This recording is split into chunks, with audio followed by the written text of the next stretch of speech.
제가 범죄 심리에 대해 관심이 많아서 그와 관련된 자료를 많이 찾아보거든요.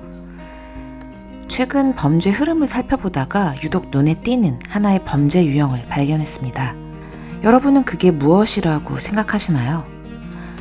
바로 은둔형 외톨이로 인해 파생되는 사건들입니다. 한국보건사회연구원에 따르면 2022년 기준 19세에서 34세 청년 중에서 약 2.4%, 24만 4천 명 정도가 은둔형 외톨이로 파악되었습니다. 하지만 그 숫자 뒤엔 마음의 문을 닫고 살아가는 누군가의 오늘이 있습니다.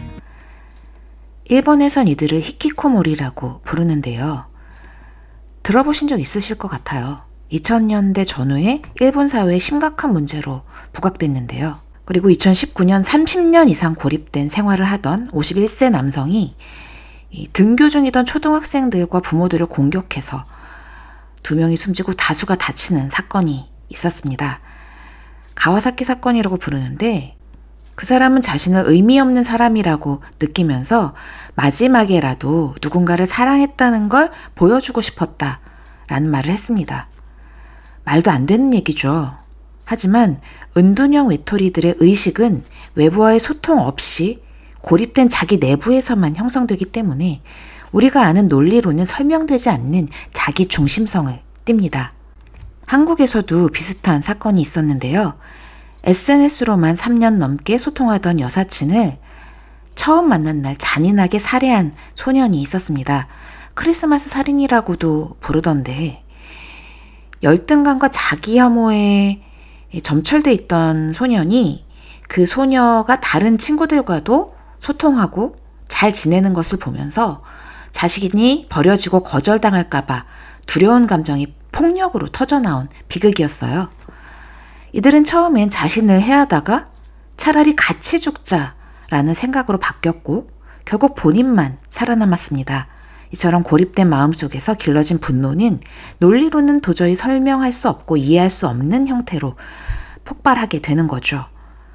게다가 이렇게 은둔이 장기화되면 생활 자체가 부모나 가족에게 의존될 수밖에 없고 이 과정에서 협박과 폭력으로 이어지는 사례가 늘고 있습니다. 은둔형 외톨이는 단지 집 밖에 나가지 않는 사람이 아닙니다.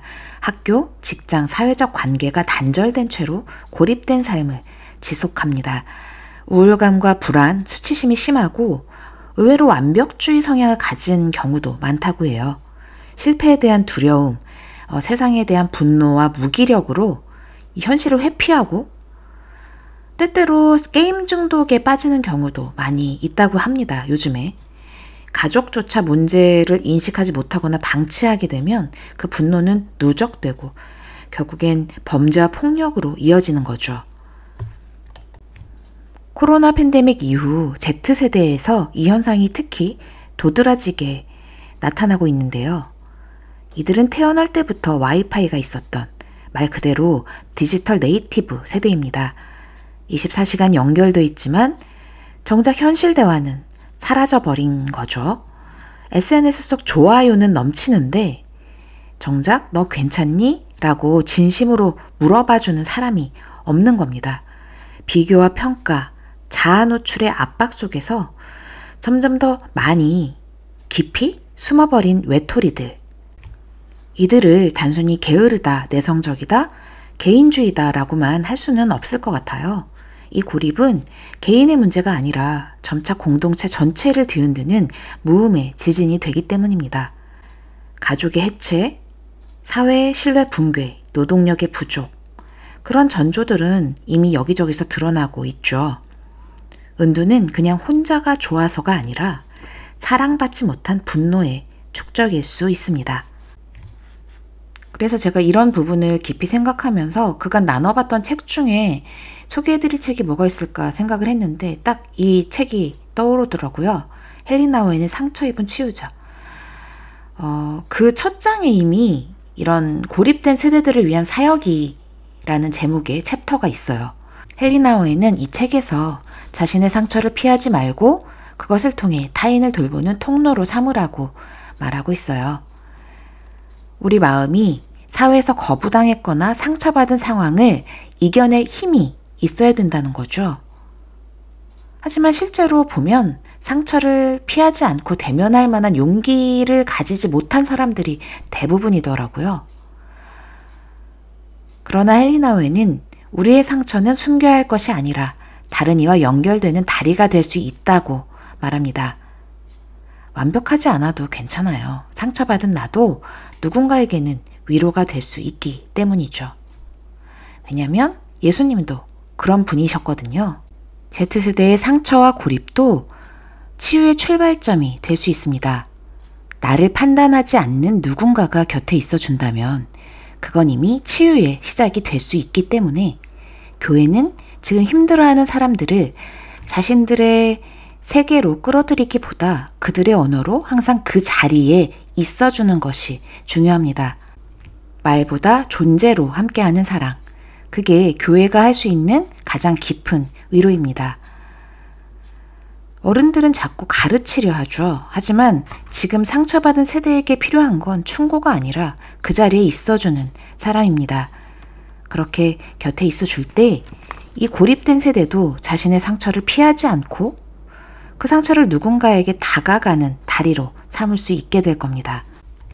하지만 이런 사람들을 돌보고 기다려주는 것이 결코 쉬운 일만은 아닙니다. 그래서 헬리나우에는 상처 입은 치유자로서 필요한 몇 가지 원칙을 제시해 주는데요. 우리는 삶과 죽음을 가르는 경계를 넘어서 다른 사람을 기다릴 수 있으며 하나님은 바로 그것이 그리스도를 따르는 것이라고 계시해 주십니다. 첫 번째 원칙은 개인적 관심인데 이것은 동료를 위해 자신의 생명을 내놓을 것을 우리에게 요구합니다. 두 번째 원칙은 삶의 가치와 의미에 대한 확고한 믿음으로 삶이 힘든 시기에도 변함없는 믿음이어야 합니다. 세 번째 원칙은 항상 내일을 기대하는 적극적 소망입니다. 그 소망은 죽음의 순간도 넘어서는 것입니다. 이 모든 원칙들은 한 가지 확신에 근거하고 있습니다. 하나님이 인간이 되셨기 때문에 동료인 인간을 자유롭게 할 수 있는 것은 바로 인간이라는 것입니다. 쉽지 않죠. 생명까지 내놓으라고 하네요. 그리고 변치 않는 믿음과 적극적 소망이 필요하다는 거예요. 이것이 결국 상처 입은 치유자로서 우리가 받은 소명이라는 거예요.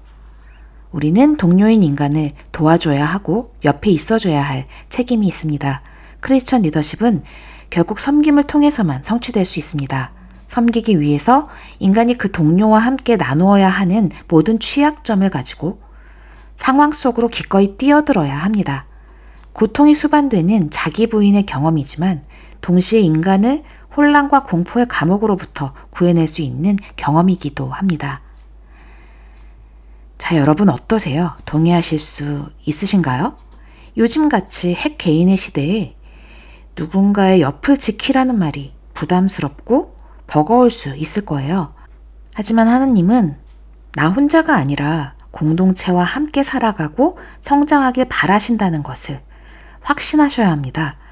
그래서 이런 시대에도 상처 입은 치유자로서 그들을 기다려주고 그 자리에 있어주고 옆에 있어주어야 하는 것이 우리의 상처 입은 치유자로서의 사명이라는 것이죠. 여러분들이 그것을 어떻게 할 수 있을지 이 각자의 자리에서 한번 생각해 보시면 좋을 것 같아요.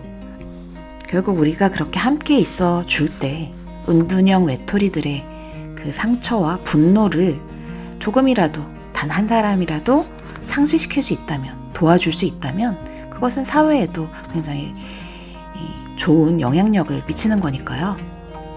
그것이 또 결국 소금과 빛으로서 우리의 사명을 다하는 게 아닌가 생각해 봅니다. 오늘 이 이야기가 여러분들에게 도움이 되고 또 회복이 되는 이야기였길 바랍니다. 지금까지 크리스찬 인사이드에서 전해드렸습니다. 감사합니다.